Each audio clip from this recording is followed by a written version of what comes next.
everyone, and welcome back to Bottomless Coffee Podcast. I'm Jerome Evans. You can find my socials, you can stream the TV show, you can stream the podcast, you can stream everything at bottomlesscoffeeshow.com. Today, I'm very excited because we were talking with a friend about personal growth. So this is fun for me because people who listen to the podcast know that I tend to gush in these conversations because I really try to identify as like a very supportive friend, and that's intentional. But what new listeners don't know is that my old friends who tune in are like, who is she? I mean, we love her, but like, this is not the agent of chaos that we grew up with. But this is nice. But it's different, but it's nice. And in my personal experience as someone who's been lucky enough to get a little older is people grow. And what I was never told is that you start seeing like past versions of friends and acquaintances and younger people. And it's like, okay, I remember what I did with this aspect of you in the past. And it, maybe wasn't the best. This time I feel like we can do better. We can be supportive. And that's really working out for me. And the people who get that support. Well, that's enough about me and my wonderful growth. I want to talk about the type of growth that comes from changing your life. And our guest, Adrian Benjamin, who I love, recently moved from the United States to Paris, France. Now, before moving, he worked in policy, he worked in politics, including with yours truly, and in digital communications. Welcome to the podcast, Adrian. Hi, thanks for having me. Ah, it's a pleasure. It's a pleasure. What a wonderful time to be alive where we can like actually have this conversation across the pond, you know? Ooh la la, as they say. Okay, well, before we get to your new fabulous life in France, maybe we can set some foundation here. Could you like paint us a picture of your life in America? Yeah, wow. So I was living in the Twin Cities and I was working for the city of Minneapolis, the municipality in City Hall. Um, I don't know, it was a very quaint existence. Hmm. Sure. I mm. I It like it was quaint. So I was in Austin last weekend. And someone was like, "Oh, you live in Minneapolis?" I'm like, "Yeah." They're like, "Isn't it quiet?" I was like, thank God it's quiet right now." Like, we had our noisy moments. There's still echoes of that noise reverberating, um, but I work better in like the quaint, quiet environment, and I can see how you would not. So keep going. Keep going. well, what happened was my world was very small. And I hit a point, and I don't want to precursor and take away your questions, No, but please go the ahead. big catalyst for me, yes, the big catalyst for me was COVID. And I think it was for everyone. Okay. Well, how do you mean by that? It literally disrupt my life in such a way with work. I was able to telework at first, and then I became, I forgot the term, like a necessary worker. And so I had to go Essential. in. Um, thank you. And jeopardize my health. Oh. um, I I don't know. I felt like it was just a time in my life where I was being confronted with a lot of questions I was not asked before, and I finally was able to answer them. And I realized there's so much more to me and my Yeah. life than this place for now. And I realized I could leave and I can always come back, but something really pushed me, and I realized I need to leave. So did you grow up in the Twin Cities? Yes, well, my parents are from islands in the Caribbean, so I really went back and forth. Okay. And I'm really lucky I'm a dual citizen because of that. So I hold Oh, an that's American wonderful. passport and a European passport. And I never really took advantage of my European rights. And so I was speaking to my mother about it. She speaks 5 languages, and I'm very much grown in her image. Yeah. And I just realized in that time, I felt like I was stagnant in my growth, like intellectually. vocationally, professionally. And I'm like, I am too young to wake up one day and stay like this for 3 decades because I know so Yeah. many people that do that. Okay. And I realized I couldn't. So that was my Yeah. life in the States. Okay, so so you grew up in the Twin Cities, going back and forth to the Caribbean, but primarily living in the Twin Cities. You worked in politics, worked in policy, digital communications. You were in digital communications during COVID. Is that right? No, I was working at the city of Minneapolis Okay. and I decided to look into because I felt like my intellectual growth was being stagnant, and I said I wanted to Mm-hmm. go back to school for Oh, something. And I reached out to my in college. You receive like a professor who's like your guide. I forget sure. the term for it. Maybe like a And so I mentor and reached back advisor. out. Yes, yes, basically.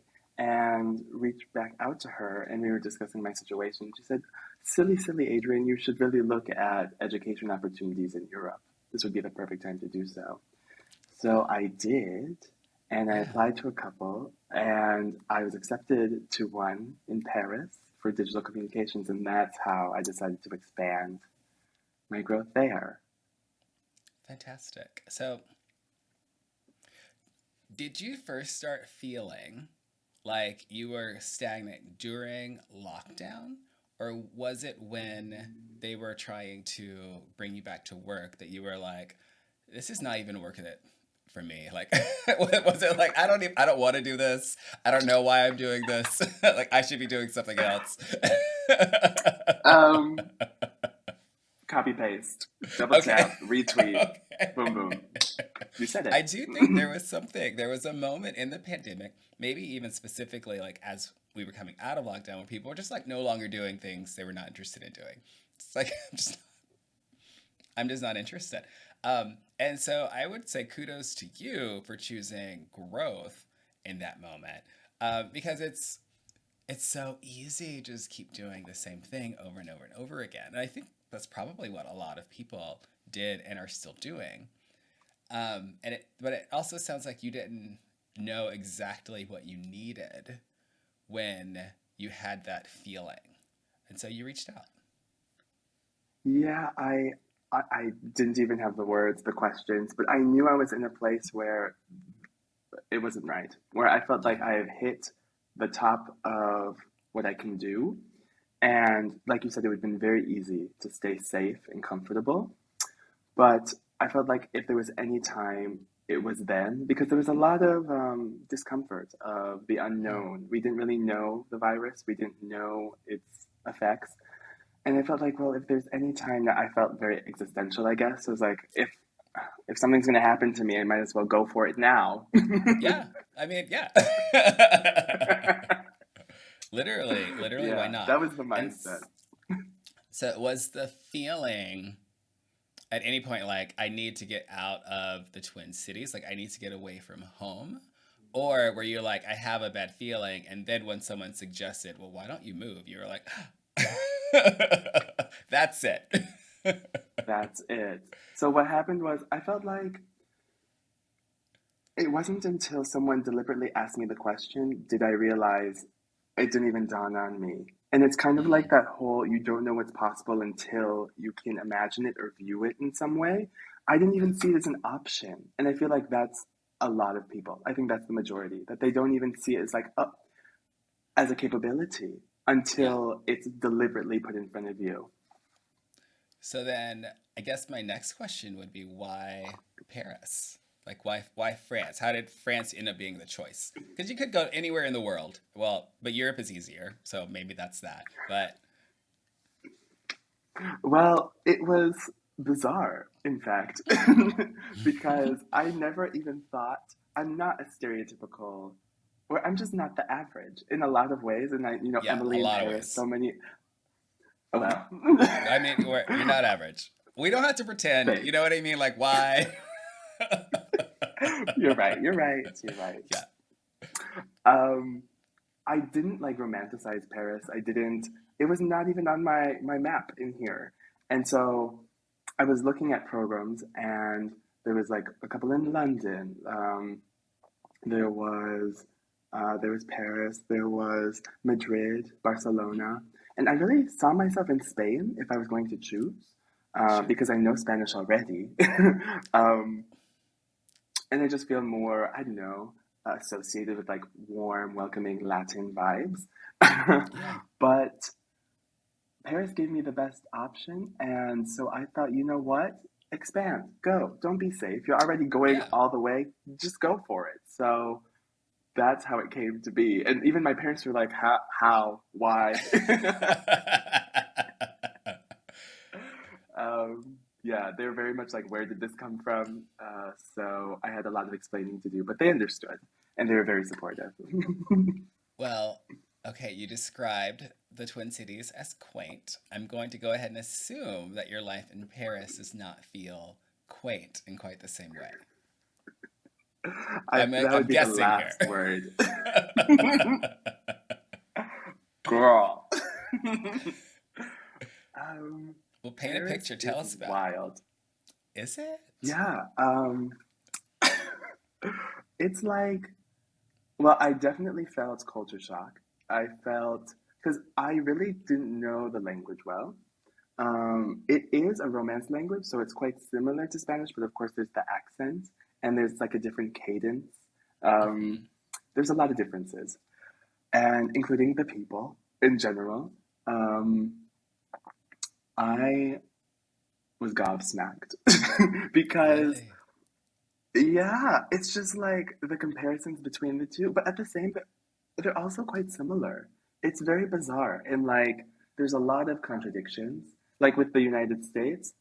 Um, I don't want to get too critical here, but you know how I can be Sure. with like equal opportunity and like liberty and justice for all, but really is that in practice the case? Same with Yeah. here in France. They have their national, I wouldn't even call it a slogan, égalité, fraternité, liberté. It's Yeah. like that's their mantra, but in practice, girl, no. And they agree. They even agree. So it's Oh, not like I'm out of pocket here. Yeah, there and quite similarly with the states, there's this like almost like distrust of government institutions right now, which we see mm, across the world. So it's like there's a lot of similarities, I must say. Even while traveling in Europe, uh, French people are often denoted as the Americans of Europe. oh, really? So, In a yes. positive way? What do you think?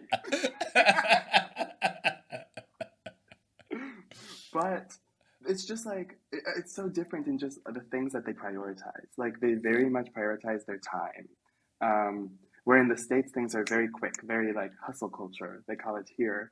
I call it efficiency. Okay. Here, people don't come here for efficiency. Like it's Oh, just so that's wild. All processes take a lot of time and money. Don't expect things to happen in a timely manner. okay. Um, but also, what also struck me, because as you can tell just from my general demeanor, I'm quite, as people in the States say, bubbly, or like, I don't know, Yes. my You're resting face effervescent. a Yeah. smile. Thanks. Yeah. Um, Here I was told I have to be careful, like when I was going through job interviews and things, because I must say, it's like there's a culture here in Paris that's different than the rest of the country. Very much like New York. If you were to compare New York to Montana, you know, very Okay. different. So Okay. very similar there. But here in Paris, I was told I have to be careful with my demeanor because it could be perceived as disingenuous or like not Oh, real. It could be seen as fake because it's like too happy. And people too here are happy. generally not happy. Oh. Okay. Okay. Okay. We have a Yeah, lot to cultural unpack. difference. We have a lot to unpack. So you moved Yeah, from the States, landed on Paris, didn't yeah, know the language, didn't know the culture. You're still kind of getting to know the culture in a yeah. lot of ways, but you're in language school. Was that like step one for you? You were like, all right, well, let me go to because you chose education, right? Your advisor was like, why not pursue education opportunities? And certainly, learning a language is an education opportunity. Is that the only education opportunity that you've taken so far?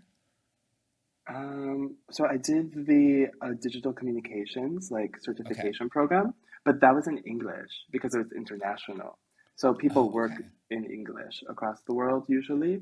But yeah, I decided, you know what, while I'm here, it would be so bad if Yeah. I didn't learn the language. I need to be integrated. So I decided to enroll, and it was a whole process. Like you have to be admitted, and it's done by the government. And there's the oral test, the written test, the listening test. So I was admitted, and then you go through the levels, and it's like A1, A2, those steps. Oh, okay. And I literally just finished my exam. Um, to Congratulations. thanks. Yes, it was hoofda. But yes, it's really good because it's meant for migrants. So it's like a really easy way Mm. to make friends and build a community of like-minded and like-experienced people that aren't from here and going through the same things as you. So you move from the Twin Cities. You start learning the language in Paris, and I'm imagining that as you're learning the language, like more of the culture is kind of unfolding itself to you, and you're you're like, oh, I can read these long government documents that I'm being sent. Like how wonderful. And they're like, don't be so happy all the time, which is, I guess, a comment that people can make. I guess. Mhm. What Mhm. else have they?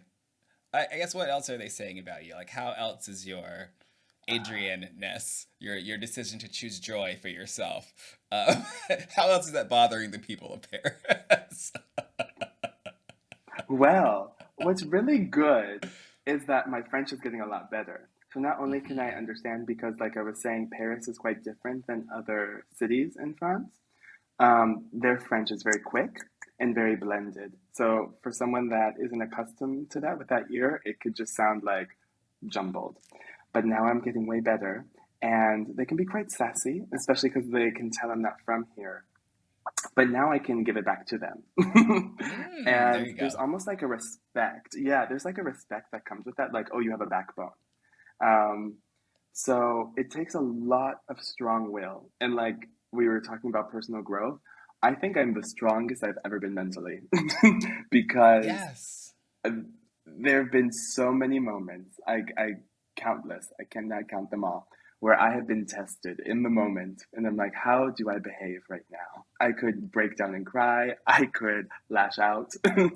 But if I really want to get what I need in this situation, I have to be very strategic and like a gladiator. And Oh, I am very proud of myself. Um, so yes, through the language, I've built a lot of strength, actually. okay. You have to be a gladiator. I think that's a Scandal reference. That was- You're not wrong. Well, I wanna. Okay, we touched a little bit on some of the less than ideal parts of moving to Paris, but I follow you on Instagram, and so I know that there has been a lot of just like really fabulous things, especially in fashion. I think I saw you sipping champagne in some fancy stores. Like, what was that about, and how did that even happen? So what happened was, What happened, Adrian? well, and that's what I must say. Like with all the criticisms, there's so many beautiful aspects to this place, which I adore. And one of them was during my first time here for school. It was during the lockdown for COVID, so a lot of it was um, cyber like this. And it wasn't until afterwards we were able to meet. But with that lockdown, a lot of tourists weren't able to visit. And so I Mm. had the city for me. And it was the first time I've experienced it. So I didn't have to wait in the long lines. I didn't have to worry about it was just magical, honestly. And with that, I was able to go to these very lavish stores like Saint Laurent, Celine, Chanel, and make friends because they're all bored and there's no one there to buy their things. and comes in strutting me. And of course, we get along, and I keep visiting them, and they're so bored they invite me back, and they have champagne. So we just, well, drink some champagne, try on the new line, and then I'm invited to an event, and it just builds over time. So that's how that Yes. came to be. Um, but it really is magical in how you're able to connect with people here. Hmm. I connected with a fashion designer at some conference that I just happened upon by walking through the streets. And Okay. we connected. Right. We connected, didn't know he was a fashion designer. Like, went to the Parsons School in New York, one of the best in the world. Oh, Um, he even made gowns for Lady Gaga on her Chromatica tour. wow. Uh, yeah, yeah. And he asked me to help him with Men's Fashion Week here, because he could tell I was very organized and efficient, and he needed that, obviously, for logistics. So I had my little headpiece, I had my little board, I was Oh my telling the gosh. time and all the things, and it was just crazy, but so magical. So it's like you really don't know what's around the corner, what's going to happen. How exciting. I mean, and you got to use your strengths just Mhm. almost immediately because that was some time ago when that happened. So Mhm. that's even before you had full mastery of the language. People were like pulling you off the street and putting you into like really significant positions for their projects, even if that was temporary. Okay, you're making it sound like yes, I think what it That's what was happened. a lot. I am describing. I am reflecting back to you what you said to me.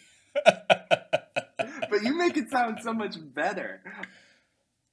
It Yeah, is what it is, Adrian. It is what it is. yeah. Yay. I Okay. felt like it was magical timing, but yes, yes. It is magical timing, and again, not everyone can do this. Um, I think Aaron, my husband, was. Oh, we're doing it, everybody. We're getting an Aaron story. We was watching like The View or something, and Tim Scott, the senator from South Carolina, is running for president, and he's like, well, anyone can do what I'm doing. Well, this is special. And Sonny Hostin is like, not anyone can be a senator for the United States of America. Like, like this is special. This is not an everyman Hmm. story. And Hmm. I would say to you, not everyone has the ability to kind of drop themselves into a different culture and say, I am going to thrive here. And to get seen. You know what I mean? To go into these fancy stores, people who have seen people from all over the world, and who are Hmm. like, oh, this one's special. You know, like you are Perhaps. who you Yes, are. that's yes.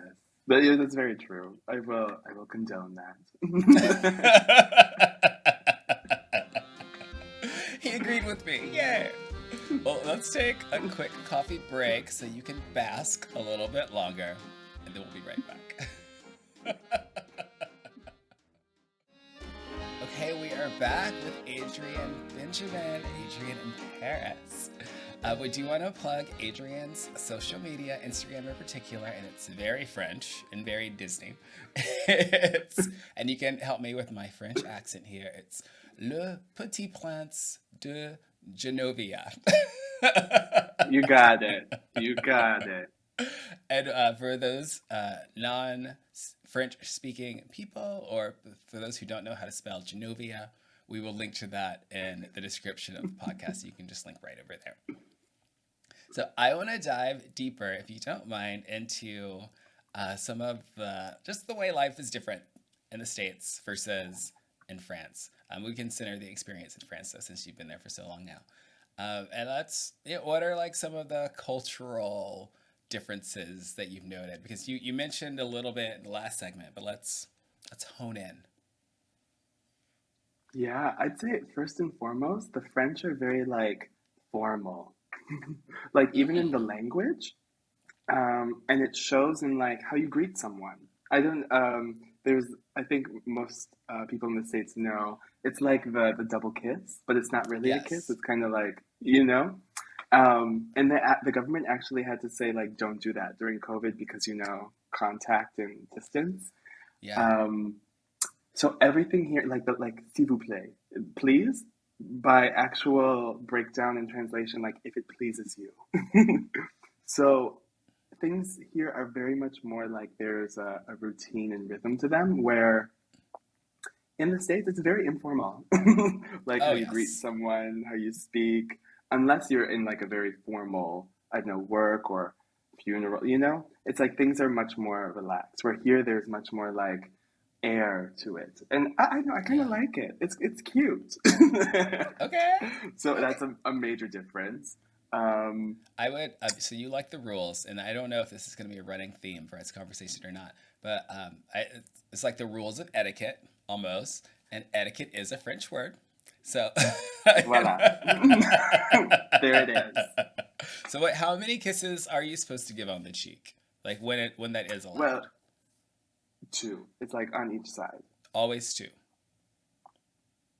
Okay, and that's between men and men or men and women. All of that. Are there Yeah, gender usually. roles? Okay. Well, it really depends. I don't, because clearly gay. I just go for it anyways Okay. with the straight guy, and it's like fine, and they can tell I'm not from here either. So it's like it's whatever. It's not seen as gay, because it's like Okay. European. Yeah. Fair enough. Well, what is seen as gay? It's really hard. My internal gaydar is always like, is he gay or is he just European? I Yeah. will never know. Okay. Okay.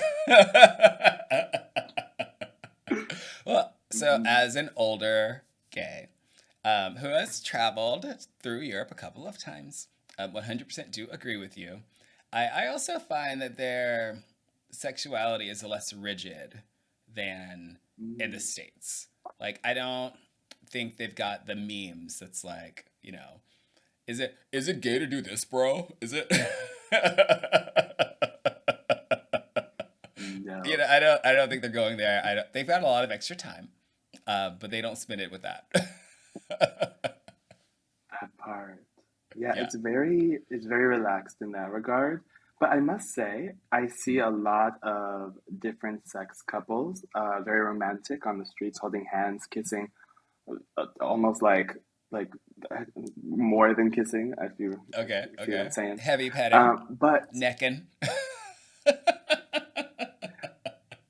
But same-sex couples, very rarely, unless I'm in a gay space, Oh. because I think the culture in Paris in particular, it's I don't want to say, it depends on where you are in the city, but it can be quite conservative. So it's like and I use conservative not in the like political ideology, but in the kind of like reserved, of like we Hmm. don't show that. But for the straights they get to, so I'm like, where are them gays? Why don't they do that? Good question. So that's something I'm observing, and I'm like, where it at though? So Yeah. very intriguing. You should Also intriguing. investigate Oh, like gay rights in Paris and the movement and see and try to well, this is me. This is what I would do. Like try to uncover what's at work here because I was in Paris last mm, year and it's the gay district is like it, it's it's like it is this area. This is where the gays get to be themselves and thrive or what have gay. you. And I was like, oh, I would kind of expect everything to be like at least a little gay. But no, yeah, Yeah, it's like the whole etiquette thing of like everything has its time and place. yeah, yeah. Okay, more to investigate Yeah. there. Oh, that means I get to have you back if you if you do that. Okay, something else that was different. Can you tell us about the strikes? Because you posted about those, and I was like, what is happening? So also a little different here is like there's this reverence for political engagement, which I Hmm. wish there was much more in the States, and it's kind of increasing over time, I must say. But due to historical context of like Marie Antoinette vibes, this place is very like the work. I think there's like a very famous expression in French, like the worker is king, of like workers' Mm. rights are like the rights. Okay. So what happened was the president, Macron, um, realized in the government structure that the retirement age needed to increase Because here in Europe in general, people are quite reliant on government in regards to pension, healthcare, um, different things like that. And because the age of living is increasing, because, modern medicine and things like technology, it's like, well, people are living longer, so we have to increase that. And another thing, this is where I was talking about contradictions. Mm. Um, People realize that, but at the same time, there's a very much French like mindset where it's like, this is the way things are done, and this is our way, so leave it that way. Even if it's inefficient, even if there's Mm. clearly a more nuanced view. It's like, no, no, no, this is the way, and this is how we do it. And that's where the strikes came from. Of Gotcha. this is what it is, but at the same time, um, it really does affect working class and low income people in a way that it will not affect the upper echelons of society. And so Sure. that's where also there was a reference, and that's where the historical context too. So as a foreigner, I was not critiquing, and I completely understood. Of course, I did not join. I just watched because Yeah. they were quite intense. There were fires. Fires, Molotov cocktails, as they say. If your vehicle was left on the street, like the government would tell you, you need to move it because if you do not, it will not be there tomorrow. And I saw Wow. videos and I saw it with my own eyes. I'm actually living in an apartment in the neighborhood called Nation, and it is one of the hubs for metro transport because it's right on the border of like Paris is just a circle. And so on the circle, there's a lot of major metro stops. And I'm at one where I guess notably a lot of strikes end. Mm. And I lived it. I walked through the tear gas, um, Oh my gosh. the riot police. I had to like tell them, no, no, I live here. Please let me through.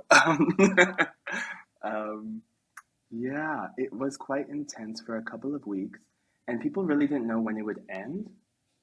Oh, It's gotten a lot quieter now, okay. so that's where we're at. Have you experienced any more, like, let's say, run of the mill strikes? Because when I was there in the past, they'd just be like, oh, the train's not running today. It's a strike. We're like, oh, okay. So yes, there'd Okay. just be like strike because it's like Women's Day. So I actually joined that one for with a really close friend of mine, and I marched from Republique all the way to Nation, and it was quite lovely. And there was like music, there was food, there was dancing, lovely signs that were very witty and poetic. It rained. We still marched through it all. It was cold. And I was very proud of that. And it let me see from their eyes why they do it, which I understand. Mm. But yes, when that happens, because it's just like masses of people, the lines are shut down. And so it's like you have to find a way. And it's become the norm where it's like I'm even accustomed to, well, now that line's down, I'll have to find another way. Okay. Very, how very French of you. Yes, I know. So, and even in the context of COVID and language barrier and strikes, people literally throwing Molotov cocktails, which is a whole lot, you still made some friends. So, like, what was that experience like? Yeah, so the first time I arrived, I definitely had my friend group from the certification program I did. And that was quite international, and people were from everywhere. So Hmm. not everyone stayed. And I think that is a big theme in why it's very hard to break into the network of Paris because their first question is, where are you from? And like, do you live here? Because if you don't, they don't want to invest time in you because you're leaving. That's their Oh, perspective. oh, that's Yeah. interesting. And so once I tell them, of course, I'm not from here, but two, I live here, then they beam and they're like, ah, we welcome you. So it's like breaking into that. And I was taught that through my school and my professor who's French. And so it was Hmm. like almost having a cultural translator, which was very Yeah. nice because I wouldn't have known that otherwise. And then after the program ended, I basically found friends from just going out because um, when COVID ended or the restrictions were lifted and you're able to like go to bars and socialize in person, that's when it was much easier to socialize. And I must say, it was very easy for me to make friends with people that are not from here. But in the Oh, same sure. regard, same with the Twin Cities. Hmm. Like, my family's not from Minnesota, but my closest and dearest, they're also not from Minnesota, or just like me, their parents brought them there. Or like Yeah. you, being a transplant and how we're close. I don't know Hmm. what if it's our energies or what, but something brings me to people that are not from that land, Yeah. and we have a lot, I don't know, to share, and so it's very easy for me to do that. It's very difficult, I must say, to have Parisian friends because of the language barrier and then that mindset of like you need to fight your way in. Yeah. But I must say, those that will probably watch this, I love you, and they're so sweet to me. So no tea, no shade to them. Oh, good. Okay. Okay. So this is our experience was a little weird because we weren't able to get as super close as we possibly could until like COVID was happening, and then almost when it was over. And so I don't think we've been to a bar together. I was thinking back. I know we've had drinks together, but I don't think we've been to a bar together. Wait, I know, very strange. Very strange. And another you're callback right. to long-term friends are going to be like, "How, Jerome? You're always at the bar. When are you not at the bar, Jerome?" That's funny. So tell Oh me about like wow. going out to the bars in Paris. Well, they're so different, which is nice to have like options, and it's also nice. I definitely go to the gay bars go dancing Okay, because I feel most free there, and I feel sure. like they play great music. What's your favorite gay club, gay bar? It's Friday night. Where are you going tonight? Well, it depends. So that's the Okay. thing. It's like it's not like the Twin Cities where it's like you go to your favorite place. It's like you know that there are these certain parties and they travel. So you go to different bars. Oh. So there Okay. really isn't like a favorite like location, but I have a couple of favorite parties in my head where I'm Okay. like, oh, I know the name of that party, and I'll just ask friends or like they have their social media and they'll say we're here this weekend, we're here this weekend. So it's a really good way to learn the city because you get a It's lot of true. different places. It's a cultural difference for sure. Okay. How is the price of alcohol in Paris? Is it astronomical or is it like dirt cheap or oh really So inexpensive? they Okay. call them. I see it on the menus and like where they write because you know they have the chalkboard. It's very very Oh. Parisian. Um, they call it shooter, a shooter like a shot. Okay. Sure. €3. Oh, that's good. Okay. Girl, girl, good, I mean, girl. I'm not doing any shootels. I mean, no, I mean, I have, you I you have to do, live. You have to but live. Uh, like in the States, that would be what yeah. 3 times that, 10, 12 Yeah. for one.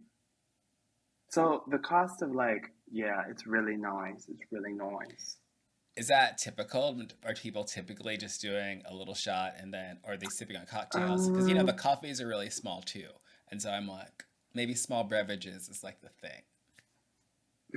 Another cultural difference. Everything's smaller here. Toilet Everything. seats, sidewalks, chairs, Toilet seats. tables. Everything's smaller here. Everything in the States, supersize me, drive through Yes. me.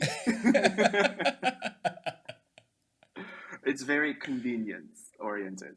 Um, so here, you're right. Things are smaller, um, but strong. Like no tea, no shade. Like just because it's smaller does not mean the quantity is lower too. So it's good, I must say. And people here, it depends. They drink wine. They drink beer.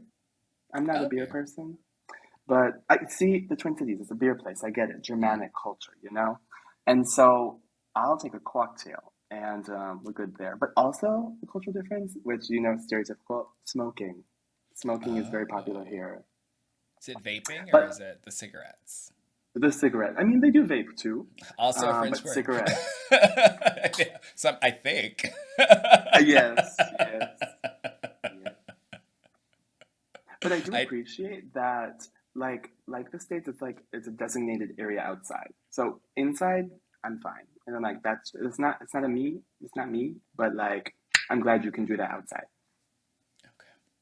So you're finding like you're fulfilled socially. Like if you were playing The Sims or whatever, you have a little diamond over your head. Like your nightlife, social, party meter feels full. Yeah, it's all Good. right. We're doing okay. We're still learning. There's a lot to learn, but yeah, I think it's nice. Wonderful. I'm happy to hear that. Let's take a quick coffee break on that happy, happy moment, and we'll be right back. Podcast. We're back with Jerome Evans and Adrian Benjamin, Le Petit Prince de Genovia. On Instagram, you'll want to look in the description for the spelling because there are some underscores in it, and I wouldn't want you to miss that. So, um, Adrian, we've come to the final question of the conversation, and it's a little bit of a thinker. I think, I don't know if you said it's an Oprah moment or a Tyra moment, but it's a moment. So we'll see. I want you to close your eyes and imagine it's 5 years from now. You're the happiest and most successful Adrian that you've ever been. And then you, the Adrian in the present, sit down and talk with this magical future Adrian. And I'm curious about what he says you need to do to be your best self. And while you're thinking about that, I want to just explain that my inspiration for the question comes a little bit from what you mentioned at the earlier part of the episode, where you were like, I felt stagnant, and someone else kind of gave me the advice of what to do, and it worked out. But I wonder, like sometimes I try to give myself that my own advice. You know what I mean? Like I try to be not only my own worst critic, but also my own number one support. And so this is like a practice, because it's not like you're necessarily going to take every single step in this 30 seconds that you've been given. But I wonder about like the idea of giving yourself advice. Like, what do you think you'd say to yourself? Yeah, it's difficult. I Good. I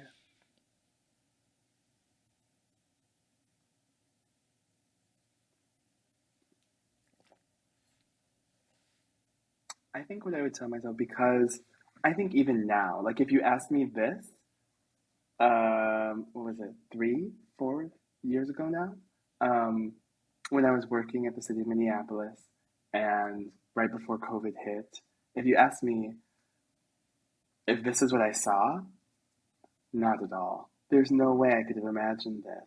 I could cry. I feel like and I've said this to a lot of close friends who I FaceTime still back in the Twin Cities. I feel irrecognizable, both internally and externally. I did not have the mustache. I So that's a major change.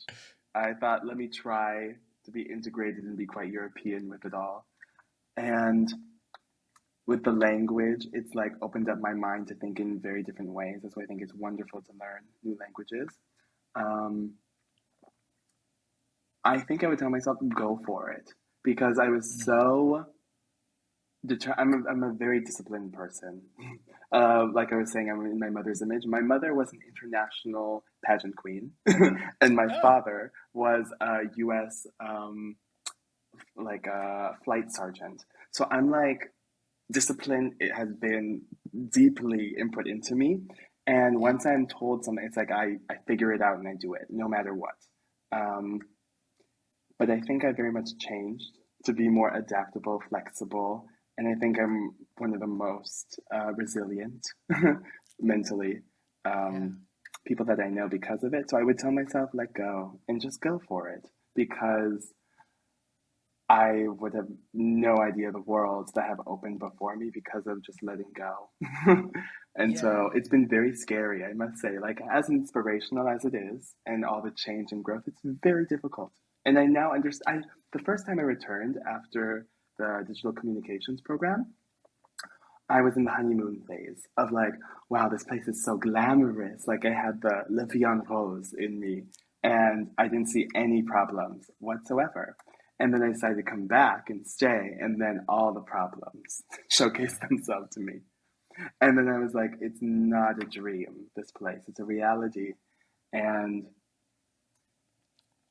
yeah, I'm really glad I did it, but I don't know if I like would have had the strength beforehand to do it. Like, I think I Hmm. was at the right place at the right time, and I was at the top of my career, and that's why I felt like I was ready. But I understand now. I think I was quite Princess Diana naive of it all. Sure. In that, yeah, of like I just saw, oh wow, look at this wonderful like old palace that I get to join. I didn't see all of the history behind it that could really do a lot of damage to foreigners. So I understand why not many people take the venture because it's very difficult and not only money and the like physical abilities that it takes, but the Yeah. mental fortitude too. So Yeah. a long-winded answer put down into a nice little bite would be like, just go for it because Go for it. trust yourself and you can do it. That's wonderful. And I fully vibe with going for it, absolutely, but also with appreciating the fact that not everyone goes for it and makes it. Like you can go for it and then have to go back home. You know that happened when I was growing up in Atlanta all the time, and I am very comfortable with that because those are two fine choices to me.